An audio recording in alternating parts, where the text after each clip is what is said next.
Salut à tous. Alors cette semaine, la trêve internationale a été un vrai tremblement de terre. Ça a secoué les certitudes des plus grandes nations du foot.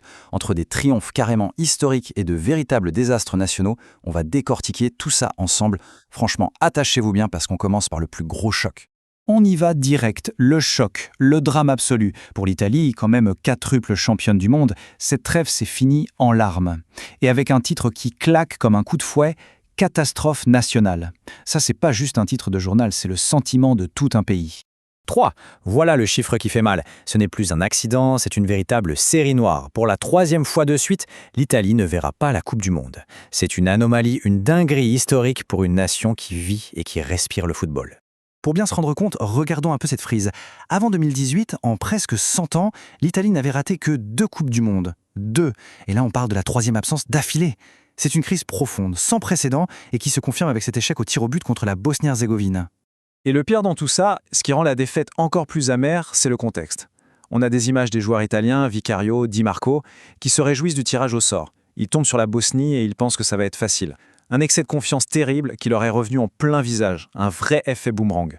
Pareil pour Bastoni, carton rouge direct alors qu'il s'était moqué d'un adversaire quelques semaines plus tôt. Le karma, parfois, il ne pardonne pas. Et évidemment, la presse italienne, elle, n'a pas été tendre.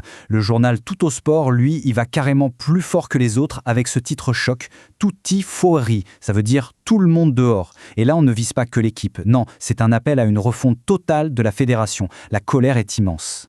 Les notes dans la Gazzetta dello Sport, elles sont sans appel. Une moyenne générale de 4 sur 10. C'est misérable.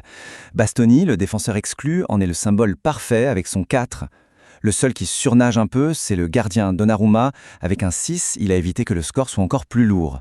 Et l'entraîneur, Gennaro Gattuso, il a fini en larmes, s'excusant près de la nation. L'avenir de toute la direction, même d'une légende comme Gigi Buffon, est plus qu'incertain. Bon, assez parlé de tristesse. Pendant que l'Italie pleure, d'autres sont en pleine fête. On passe maintenant des perdants aux grands gagnants de cette trêve. Parce que le foot, c'est ça aussi, c'est surtout de la joie. 10. Retenez bien ce chiffre, c'est le chiffre du bonheur, un chiffre historique, parce que pour la toute première fois, 10 nations africaines se sont qualifiées pour la phase finale de la Coupe du Monde. C'est un record absolu et ça prouve une chose, le football africain n'a jamais été aussi puissant. Et les voici, ces 10 nations qui vont porter les espoirs de tout un continent. L'Égypte, le Sénégal, le Maroc, la Côte d'Ivoire, l'Algérie, la Tunisie, le Ghana, l'Afrique du Sud, le Cap-Vert et le dernier qualifié, la République démocratique du Congo. C'est juste une nouvelle formidable pour la diversité du football mondial. Et vous voulez entendre l'ironie de l'histoire ? Pendant que l'Italie de Gattuso est à terre, un autre entraîneur italien, lui, est porté en triomphe. C'est Vincenzo Montella. Et il vient de faire quoi ? Il vient de qualifier la Turquie pour la Coupe du Monde. C'est une histoire incroyable qui montre à quel point tout peut basculer très, très vite. Forcément, tous ces résultats ont des conséquences directes. Pas seulement pour les sélections, mais aussi pour les clubs. Cette trêve a complètement relancé les rumeurs et les stratégies sur le marché des transferts. Prenons le FC Barcelone par exemple. Le club cherche un attaquant. L'option Marcus Rashford, elle est sur la table, mais à 30 millions d'euros, le Barça trouve ça trop cher. Du coup, le club se tourne vers une alternative plus jeune, moins chère. Le Norvégien Andreas Schelderup de Benfica, estimé à 20 millions. C'est un pari à la fois sportif et économique. Du côté de la Juventus, c'est l'attaquant Dusan Vlahovic qui fait parler. Le club veut le prolonger, ok, mais à une condition assez dingue. Diviser son salaire par 2. On passerait de 12 à 6 millions d'euros par an. Ce graphique, il montre bien le fossé. Est-ce qu'il va accepter un tel sacrifice pour rester ? Affaire à suivre.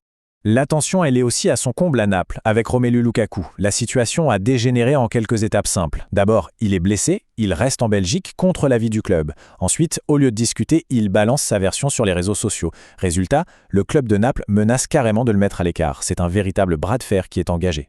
Mais l'Italie n'est pas la seule grande nation à se faire du souci. D'autres équipes européennes, même si elles sont qualifiées, ont montré des signes de faiblesse assez préoccupants pendant cette trêve. Ce titre de la presse anglaise, il résume tout. No Kane, no gain. En gros, pas de Kane, pas de victoire. La dépendance de l'équipe d'Angleterre à son buteur star Harry Kane, elle est devenue flagrante. Et pour cause, sans Harry Kane qui était ménagé pour une petite blessure, l'attaque anglaise a été complètement à l'arrêt. Et ils se sont inclinés 1-0 face à une équipe du Japon surprenante. Cette défaite, c'est un vrai avertissement. Qu'est-ce qui se passera si Kane n'est pas là pendant la Coupe du Monde ?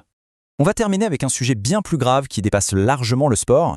Pendant le match amical entre l'Espagne et l'Égypte, il y a eu des incidents qui ont poussé le journal espagnol AS à titrer « La honte mondiale ». L'hymne égyptien a été sifflé, et pire encore, on a entendu des cris et des attaques xénophobes dans les tribunes. Des choses tout simplement inadmissibles, qui ont été fermement condamnées par le sélectionneur espagnol Luis de la Fuente. Il l'a bien rappelé que la lutte contre le racisme devait passer avant tout le reste. Alors au final, qu'est-ce qu'on retient de cette semaine complètement folle? D'un côté, une leçon d'humilité qui a cruellement manqué à l'Italie. De l'autre, la confirmation que le football est un incroyable vecteur d'unité, mais qu'il est aussi parfois le miroir des problèmes de notre société. La vraie question, elle est peut-être là. Au-delà des victoires et des défaites, comment le football peut-il apprendre de ses erreurs pour devenir meilleur, sur le terrain, mais aussi en dehors?